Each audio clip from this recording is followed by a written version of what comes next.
Cultura Livre por Vitor Araújo. Cultura livre é um bodezinho guisado com cuscuz macaxeira e um açaí de sobremesa. É por aí? Nessa altura tá bom? E a distância? Tá bom assim a distância? O que tá acontecendo agora? 1, 2, 3, gravando. Cultura. Opa! Cultura livre.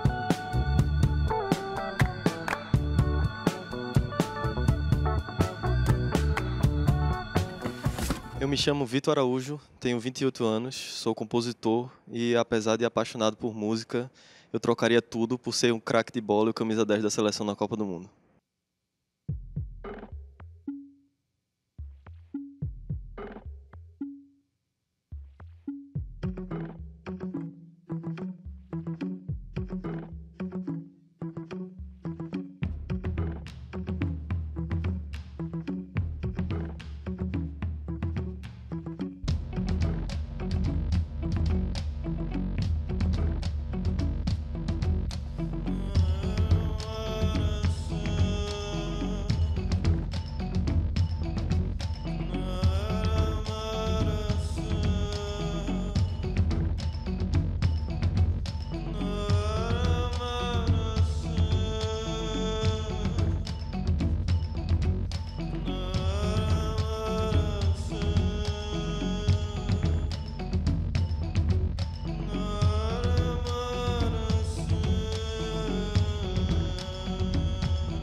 Vitor Araújo começando o Cultura Livre de hoje. Estou super feliz de tê-lo aqui. Tudo bem, Vitor? Tudo bom. Seja bem-vindo. Bom, obrigado. Além do Vitor, hoje tem aqui o Disco a Disco da artista visual Manuela Aechner e também agora nós vamos conhecer todo mundo que está aqui com a gente. E eu vou começar por aqui, por isso que eu estou neste cantinho. Amendoim. Olá. Tudo bem? Tudo ótimo. Aduni Guedes. Thomas Arres, Felipe Pacheco Ventura, Felipe S. e Vitor Araújo. Agora eu vou lá mais pertinho, vou ficar aqui nesse meinho para poder conversar melhor, tomar uma água, conversar. Vitor, esse disco aqui, que é o Le Vaguian Terre, é de 2016. Isso. Ele foi lançado em 2016. E Le Vaguian Terre, pelo que eu pesquisei, que não foi muito fácil de achar, é um índio que é um pássaro? Exato. Na verdade, a lenda do Le Vaguian Terre, eu não consegui achar nenhum registro em literatura sobre ela. Foi uma história que eu vi quando fui no Vale do Catimbau, que é um lugar lá em Pernambuco, entre Agreste e Sertão Pernambucano. E eu fiquei alguns dias lá com um guia de ascendência indígena, e durante uma noite ele me contou essa história do Le Vaguian Terre, uma história que de várias formas se aproximava muito de uma história que depois de alguns anos eu fui pesquisar uma história do candomblé brasileiro, entre Oduduá e Oxalá. Vários elementos alegóricos se repetiam e tal, então quando eu fiz o disco muito em cima do candomblé, assim, eu acabei dando esse nome ao disco. Mas exatamente isso, é um índio que vira um pássaro, na verdade, como se fosse meio que uma maldição, e ele voa ao reverso do mundo. Tá. Uau. Ele voa por baixo do mundo, é isso? É porque essa geografia não faz parte da gente, mas não faz muito parte das culturas míticas, principalmente, né? Essa geografia de pensar a Terra como uma coisa redonda, que tem outro lado. Basicamente, a lenda diz que onde ele voa é dia quando no mundo é noite e é noite quando no mundo é dia. Você começou sua carreira muito como intérprete. Sim. Tem uma história, uma vez eu vi o Tom Jobim entrevistando o Radamés Atali e ele falava na entrevista, não, eu queria ser concertista, mas aí não deu. Aí eu acabei virando esse cara, que é o cara da música brasileira. Mas esse disco já é um disco com composições tuas na maioria. Sim. O AB já é a maior parte composição minha, o AB de 2012. É o segundo disco. É o meu disco de 2012, que foi o meu primeiro disco de estúdio, na verdade. Mas eu nem tinha domínio sobre as técnicas de escrita, então tem muitas músicas que eu tive que chamar arranjadores, etc. Tá. Para me ajudar com a parte do arranjo da música. No Le Vaguian, não, eu pude realmente tirar tudo que estava na minha cabeça e colocar no disco. Então isso foi muito importante para mim. E essa trajetória de tom é engraçada, porque eu usei muito tom no disco. Assim, Tom foi um grande mestre para mim nesse disco, assim como o Villa-Lobos. Talvez os dois brasileiros que mais me ajudaram a fazer esse disco foi o Villa e o Tom. Assim, então, o Matita Perê, o Urubu foram dois discos que estão muito presentes no meu disco, assim como outras peças do Villa, peças às quais o próprio Tom se referia em composições, pegava um trecho ali e colocava como pequenas homenagens à Villa, o tempo todo na obra instrumental dele. Então, tipo, tem a ver. Tá aí. Agora a gente vai fazer nosso primeiro intervalo, mas é bem rapidinho, porque ainda temos muita coisa por aqui. Tem muito Vitor Araújo, tem o Disco a Disco da Manuela Aechner e tem pergunta do chat, um monte de coisa. É bem rápido. Até já.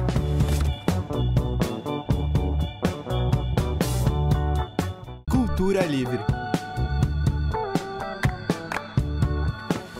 Cultura Livre de volta hoje com essa lindeza aqui, Vitor Araújo. Agora é hora da nossa pauta não musical. Nossa pauta não musical funciona de uma maneira bem simples. A gente posta no Instagram quem é o convidado e aí você dá uma sugestão de algum assunto não musical para eu conversar com o convidado, com os convidados. Gente, toda ajuda sempre é bem-vinda neste momento. A pauta de hoje, quem pediu foi o Fefo ou Fefo Vila Real. Você conhece? Não, não sei. Você só achou Eu só achei o nome engraçado. Ele quer que a gente fale sobre artistas visuais. Fora da música, você tem alguma relação com as artes visuais? Tenho sim, inclusive no AB, 2 músicas eu compus em homenagem a artistas plásticos, né? A Solidão número 1 eu dediquei ao Modigliani, que era um artista que eu estava em muito contato com a obra dele, principalmente os retratos dele na época. E a Solidão 4 ao Renoir, porque eu compus a música em cima da ideia mesmo do impressionismo, não só o impressionismo musical, com Debussy e Ravel, mas com o impressionismo visual também. Mas eu tenho sim ligação com as artes visuais. Nesse disco foi muito importante para mim ler algumas teorias estéticas do Kandinsky, por exemplo. Foi importante no meu estudo para esse disco. E além disso eu gosto muito de quadrinho. Sou bem nerd dos quadrinhos.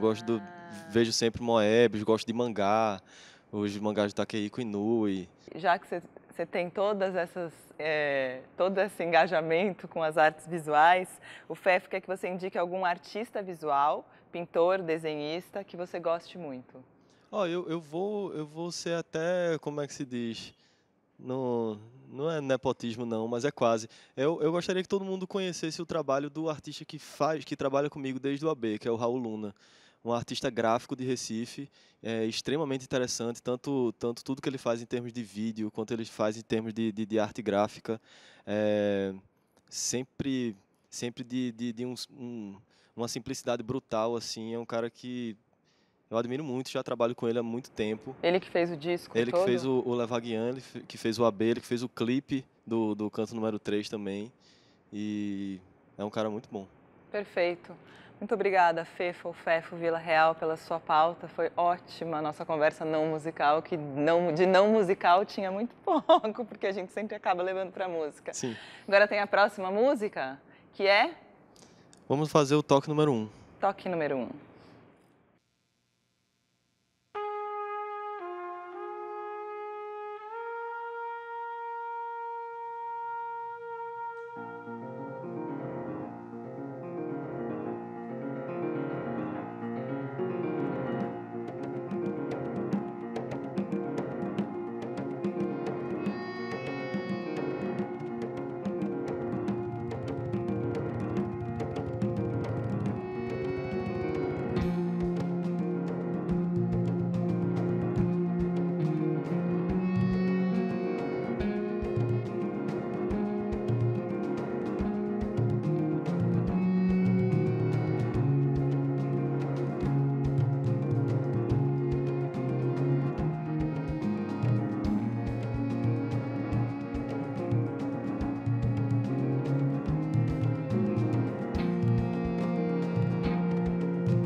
Vitor Araújo, toque número 1 aqui no Cultura Livre. Agora a gente faz mais um intervalo. Você está vendo que hoje a gente tem um número menor de músicas, porque elas são longas, mas você está sendo contemplado da mesma maneira. A gente volta rapidinho, aproveita e segue as redes sociais do Vitor e as nossas. Até já!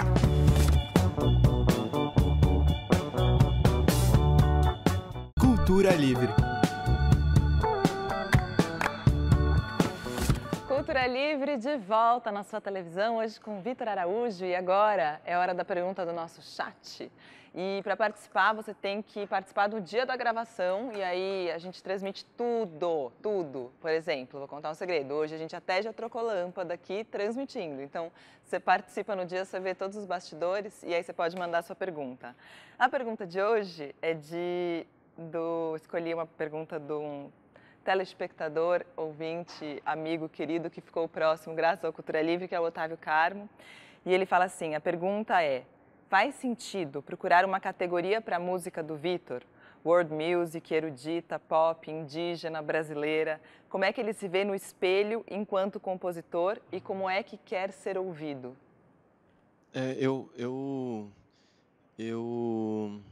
Primeiro, acho difícil acreditar na didatização do olhar do público, né? Então, eu como compositor, não espero que a escuta direcionada a mim seja de uma determinada maneira, assim. Eu acredito ainda na escuta do público, assim. Então, não existe um jeito que eu gostaria de ser ouvido. Mas, realmente, essa coisa da prateleira que ficou muito em vigência segunda metade do século XX até agora, assim, de achar uma prateleira, fica realmente muito difícil, assim, principalmente para o Levaguian, é muito difícil colocar ele em alguma prateleira, assim. Definitivamente ele não é jazz, definitivamente ele não é música para concerto, apesar de se utilizar de muitos processos adivinhos da música para concerto. Não sei se é música pop, é complicado. Ainda bem que a gente não tem mais prateleiras, porque quase não tem mais lojas de discos. Pensando por esse lado, a gente não exatamente. precisa escolher. Exatamente. Mas a Naná Diniz fez uma pergunta que eu vou só emendar, que é uma resposta rápida. Mas qual é a música que mais te identifica no Levaguian? O Choros 10, de Villa-Lobos. Choros 10 de Villa-Lobos foi a minha grande escola para fazer esse disco. Eu pude assistir pela primeira vez na minha vida uma execução ao vivo do Choros 10 alguns meses atrás, na USESP. E foi uma experiência extremamente emocionante para mim, porque é uma música que eu tenho contato há tanto tempo e que foi uma professora tão importante para mim. Eu tenho 3 partituras dela, porque um é cheio de anotação, não dá nem mais para ver, outra já está toda rasgada de tanto uso. Então eu vou trocando a partitura dela. Ela é uma grande professora para mim, da onde eu tirei muito do que eu fiz nesse disco. E aí tá em contato com a execução dela ao vivo pela primeira vez, eu acho que foi mês retrasado. A USESP interpretou 2 vezes, eu fui nos 2 dias, assim. Foi uma experiência muito emocionante. Chorei que nem uma criança. Pacheco estava comigo no primeiro dia. Me viu copiosamente as lágrimas. Que lindo. Então agora ele vai deixar você de casa, as lágrimas, com o canto número 1.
canto número 1, entre muitos elogios e muitos corações e muitas coisas ali na transmissão do Facebook.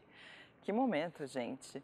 Vitor, no disco tem os nomes das músicas, Sim. né? Tipo, agora você fez canto número 1, e aí do lado tem Arcalandir. Arcalandir, isso. Esse é um subtítulo? É, um subtítulo. Cada uma das músicas tem um subtítulo, na verdade. Menos as duas músicas centrais do disco, que são a Rotunda Espelho e a Espelho Rotunda. Que, inclusive, são duas composições de Pacheco, que eu encomendei a ele, na verdade. Entendi. Uma série de regrinhas. E aí as outras são nomes como Arcalandir, Faxaguian, Sim. Fráxil, Fráxio. Fráxil. Tome Vagalua, o Rando Fálcigo, que é a primeira. E o que são esses nomes? Então, São quando eu cheguei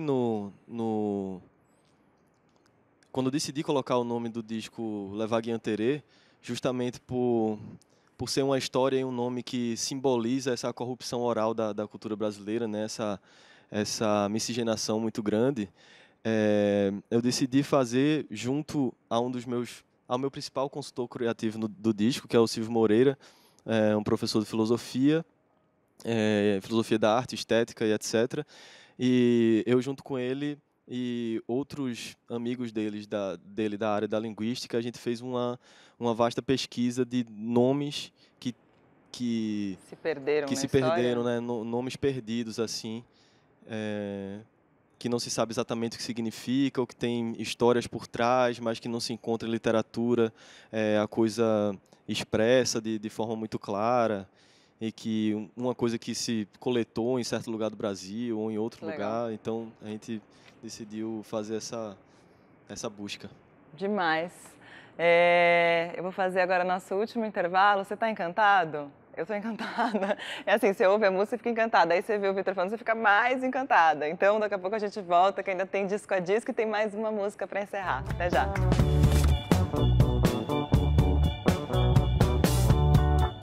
Cultura Livre. Último bloco do Cultura Livre, porque tudo que é bom passa muito rápido, então... Beijo. Não, mas ainda tem o bloco inteiro, gente. Calma. Agora eu ainda vou até chamar o Disco a Disco. O Disco a Disco é o nosso bloco. A gente manda alguns temas e convida alguns artistas para encaixarem discos nesse tema. E hoje quem escolheu foi a Manuela Eichner, que é uma artista visual e tanto.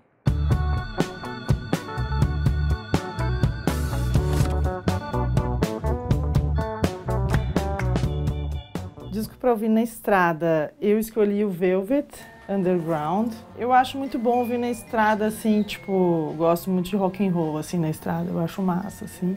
Esse disco eu acho bem especial, assim, bem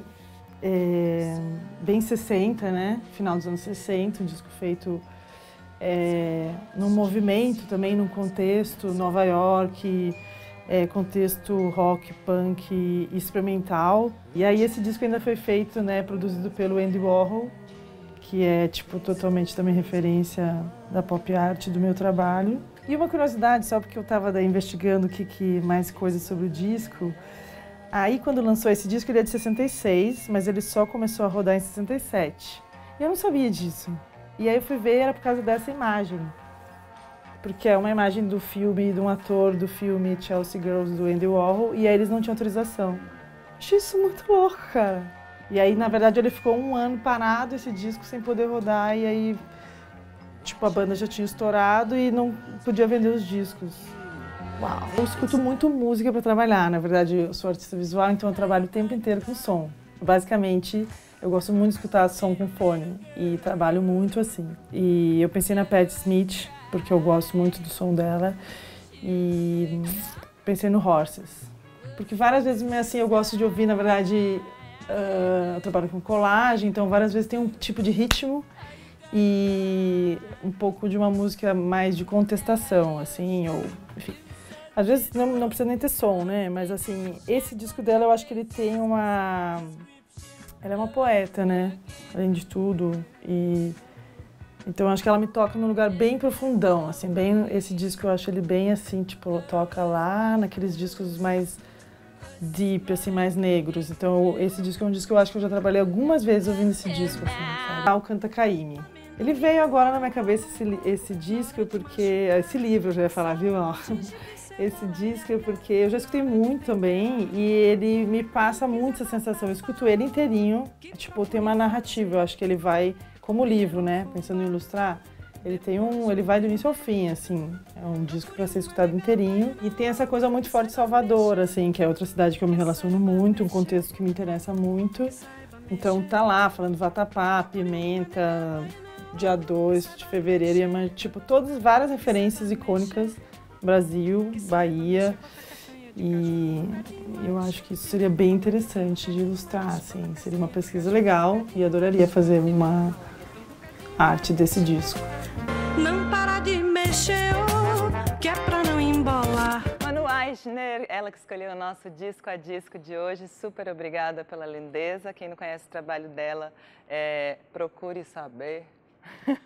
Aproveitando o gancho. O programa está chegando ao fim, agora sim. Gente, acontece, as coisas de grade, televisão, a gente tem que entregar o programa, não tem o que fazer. Mas queria agradecer demais, foi um prazer enorme tê-los aqui. O Vitor tem aqui no disco uma dedicatória. Sim. Ele fala: esse presente discos que precederem e todos que porventura o sucedam são inteiramente dedicados ao meu pai, pois a razão maior que me move a fazê-los é orgulhá-lo. É verdade. Tenho certeza que você está orgulhando muito do seu pai, não só ele, um monte de gente, encantando muita gente. Pô, obrigado. Inclusive a próxima e última música eu fiz em homenagem ao meu pai. É uma música dedicada a ele. Tá. Então é com ela que a gente termina hoje o programa, que é qual? É a toque número 5. Toque número 5, que também tem outro nome, calma aí, deixa eu descobrir qual é. Oji Foxó. Isso. É essa. Para encerrar, um beijo, até a semana que vem.